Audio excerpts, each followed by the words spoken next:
I'm 27, female, 7 months pregnant. My mother-in-law and sister-in-law recently hosted a baby shower for me. About a week ago, my mother-in-law Donna, 55, and my sister-in-law Erica, 30, don't like me for a couple of reasons. My husband Thomas, 30, married me about a year ago, and I quit my job after that because I wanted to be a stay-at-home wife. It wasn't that I didn't want to work. I had just been working for a really long time. I've been working ever since I was 16 and didn't stop until I had a ring on my finger, and only when Thomas told me that he'd be okay with me staying at home. My dad passed away when I was 12 from a cardiac arrest, and after that, it was just me and my mother. My mother was a waitress at the local diner, and money was tight. So I had to start working part-time at 16, and then full-time once I was done with high school. I didn't even get to go to college, but thankfully I worked in sales and I was decent at my job. So I was able to bring home enough income for my mother and me to get by. It was through work that I met Thomas, and we hit it off at a conference, and the rest is history. Unfortunately, while my life story of rags to riches might seem fascinating to most people, my mother-in-law and sister-in-law do not agree and think that I am a gold digger. Thomas was a branch manager at his firm and worked in a much higher position than me when I first met him. But that was not what drew me to him. I've never been able to explain to Donna and Erica that his bank balance had nothing to do with my love for him, and I would have married him even if he was a pauper. I knew that they would never accept me, so I didn't even try to impress them or win them over, and that just made me even more unpopular with them. In short, they didn't like me, and I didn't try to make them, so we just never got along. But after I announced my pregnancy, the two of them suddenly started showing an interest in my life.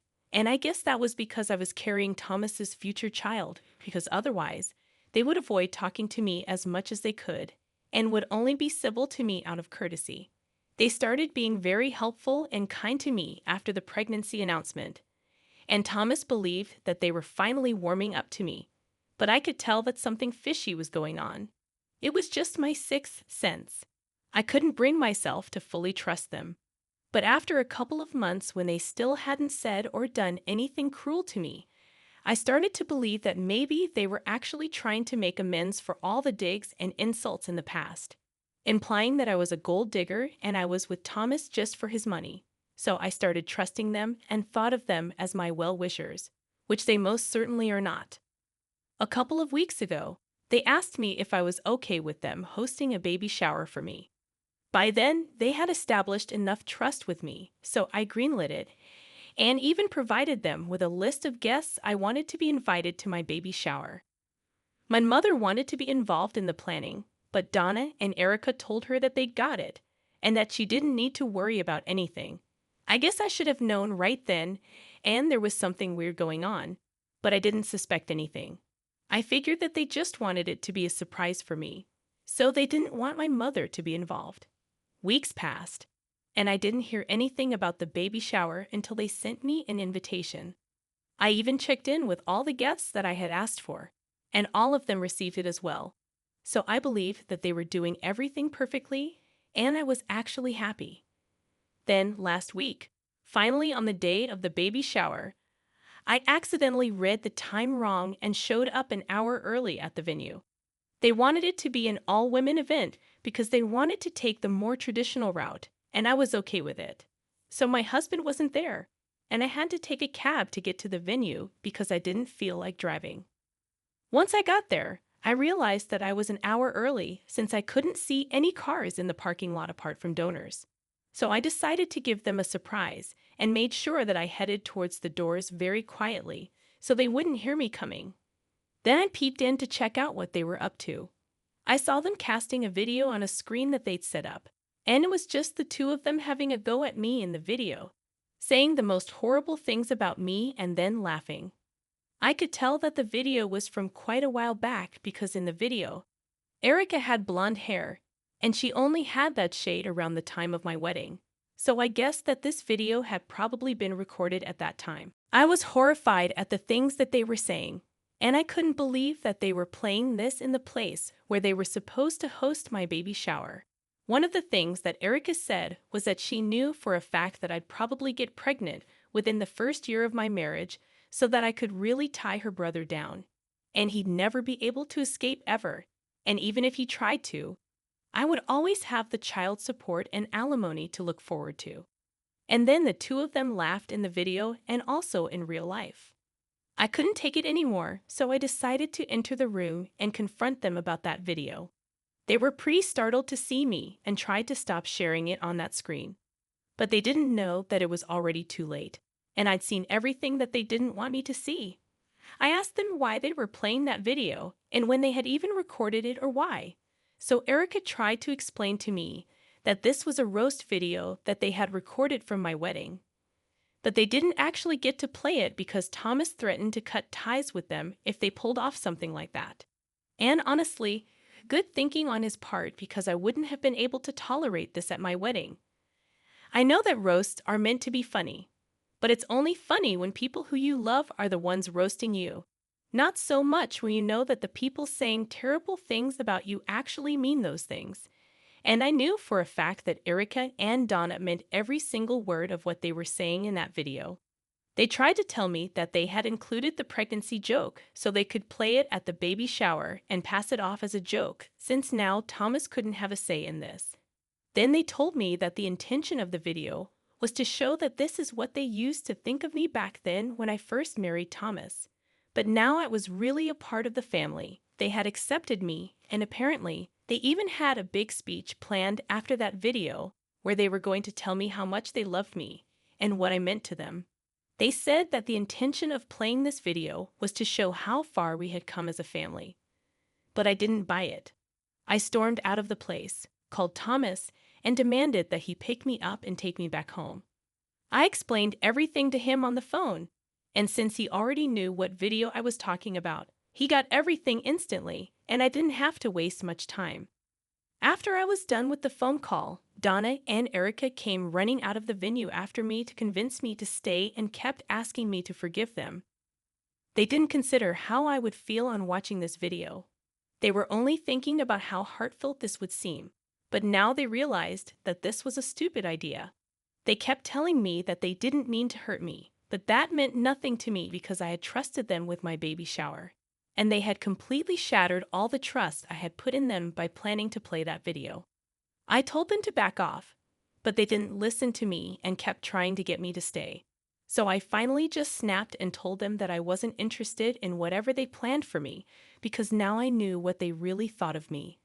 And I didn't believe them even for a second when they said that they were going to make a speech about how much they loved me afterwards. I'd also yelled at them that I wasn't just a baby carrier and I was my own person.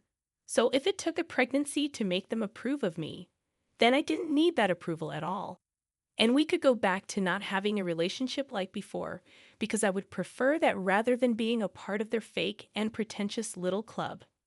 I told both of them that neither of them would have amounted to anything had it not been for my father-in-law, who supported Donna even though she was pathetic at her job and almost got fired. But her husband made his brother hire her as an accountant so she'd still have a job without having to work too hard. And he got Erica a spot at the best business school in the city, even though she didn't have the grades for it. And he needed to use his connections to get her in.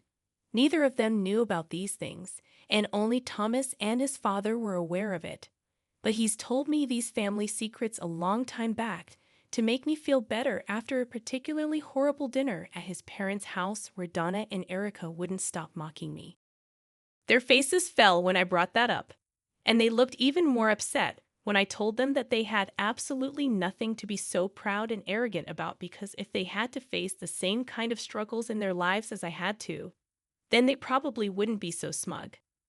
Living a life like mine would have broken both their flimsy little spirits, and they had no right to question me, especially given their own incompetence.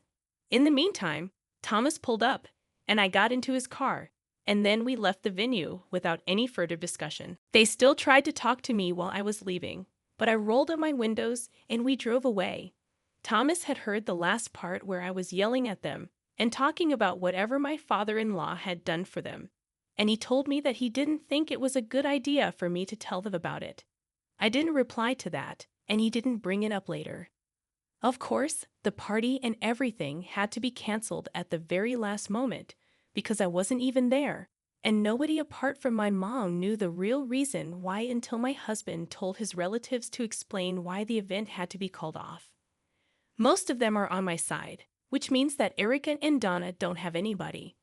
I thought that I did the right thing, including me bringing up how the two of them had so much help that I didn't. And they were judging me because they came from a place of privilege and could afford to pass judgments on someone that they knew absolutely nothing about. I didn't hear from either of them for a couple of days, and Thomas and I didn't discuss it either. He apologized to me on behalf of his family, but that was about it, and we didn't talk about it anymore because it's not like this was his fault. However, a couple of days ago, I received a letter from my father-in-law, Raymond. We usually get along well, and he didn't have the problems with me that his wife and daughters seem to have. But this time, he was furious because of the secrets that I revealed to Donna and Erica. He told me that it was absolutely not my place to tell them about something like this, which he had decided to keep from them for so long for the sake of their own self-esteem. Now, I hadn't done all the work that he had put in, and both of them were totally miserable just because I decided to make them feel bad about themselves and get back at them. I tried to defend myself by telling him what they'd been planning to do, and I believe that what I said was completely justified because they'd been picking on me for years before I finally snapped. He told me that he could understand that I was upset, but it was still not my place to bring that up, and he was extremely disappointed in me. We haven't spoken since then, and when I try to talk to Thomas about it, he says that he has nothing to say. But I think he is dodging the question because he feels the same way as his father. So I decided I was not going to apologize to Donna and Erica because I really don't think I said anything out of line. They've been picking on me ever since they met me, and this time I finally decided to snap at them and let them know exactly what I thought of them. They can't always get away with everything that they say and do just because Thomas and Raymond believe that this would make them feel bad about themselves. Over the years, there have been several instances where the two of them have ganged up against me and made me feel bad, but nobody's talking about that. So why is it such a big deal if I do the same thing to them that they've been doing to me for years? I also told Thomas about how I felt because I sensed that he agreed with his father. Now I couldn't care less about what Raymond thinks, but I need my husband to be on my side. So far, he's always maintained the peace of the family by telling me to ignore whatever his mother and sisters say. But I feel like he needs to realize that I'm his wife, and he needs to stand up for me. I told him that he cannot have this diplomatic approach to things between me and them anymore because that's unfair to all of us, and he needs to pick a side. I was afraid that he would disagree with me or fight with me over this, but he agreed wholeheartedly and even apologized to me for being too scared to do the right thing. He confessed that he was afraid that if he stood up for me and fought with his mom and sister, he would be ostracized from the family, and they mean a lot to him despite their behavior. So he was afraid of standing up for me. But he did realize now that he had a duty towards me as well and couldn't just always expect me to suck it up and keep ignoring every little thing that they did just because I was stronger than them. It wasn't fair to me, and he'd come to the conclusion that he was going to cut his family off.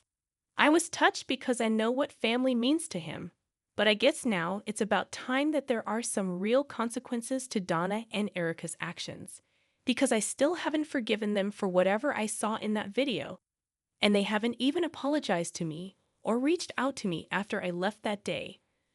Which is fine by me because I don't want them to do that either. I don't think it will fix anything, and it will probably just piss me off even more. Some of you in the comments said that I was overreacting because it was just meant to be a roast, and they were going to make it up to me by giving a heartfelt speech afterwards. But that means nothing to me. I'm sure that there are a lot of better ways to show your love to a heavily pregnant woman at her baby shower than a roast video, especially when you know that they meant everything that they said, and they're not just kidding. So I don't think that I'm overreacting. This is the perfect reaction. I didn't even ask them to host it for me. They were the ones who offered to take over, only to let me down in the end. I feel betrayed and hurt, and that's not going to go anywhere. So now that it's been a week since the baby shower incident, and we haven't been talking to Thomas's family, I thought that things had finally cooled down a bit. But I guess Erica isn't okay with that. I hadn't blocked anybody because I honestly just forgot that we could do that.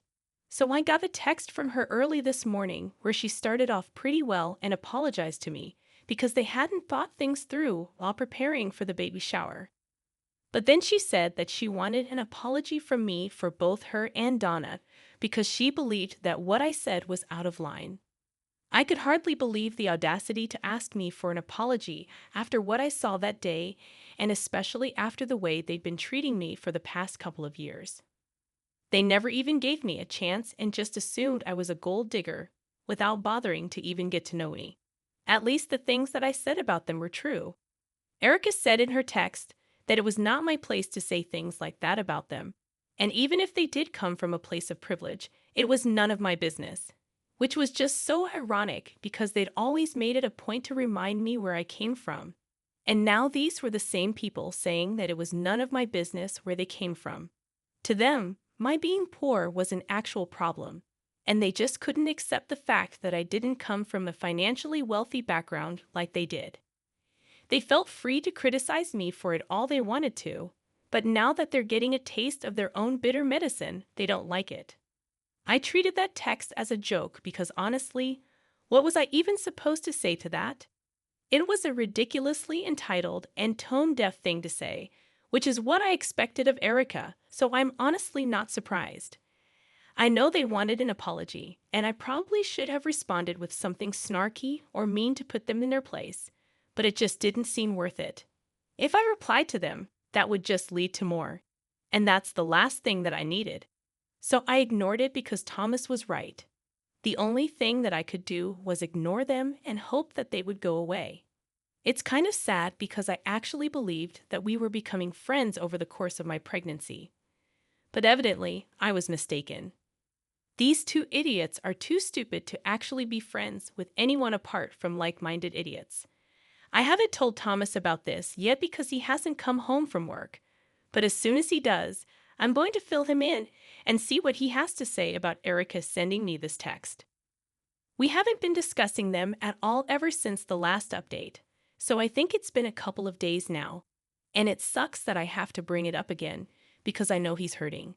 However, I have no choice, and I know that we have to talk about this and come to a conclusion about what we can do about it because when the baby comes, I don't want us to be fighting over what we need to do about his family and whether they should be allowed to have a relationship with the baby or not. We have to discuss it, and we have to talk about them. My last update was just a couple of hours ago, and it feels funny to be back so soon. But this is important, and I need to talk about this, so here I am. Thomas and I talked about Erica and her text after dinner. Once he was well rested and well fed, I asked him if he thinks they should be allowed to see the baby once we have him because at the rate things are going with his family, I don't think I want to stay in touch with them. I want to make no contact, at least until they actually come to their senses and apologize to me. He thought about it for a while and then told me that it was my call entirely because I was the one that they'd been disrespecting all along. So now it was up to me if I wanted them around the baby or not. He said that while he personally would want to stay in touch with his family and try to work things out between us to clear the air eventually, he knew that it was not his place to make that decision for me, so whatever I say goes. I thought that it was pretty sweet of him to leave it completely up to me, and he did have a point too. Thomas also mentioned that I was the one who was pregnant. I was the one going through so much, and so it would be his duty to make sure that I'm well taken care of because right now, his new family is his priority.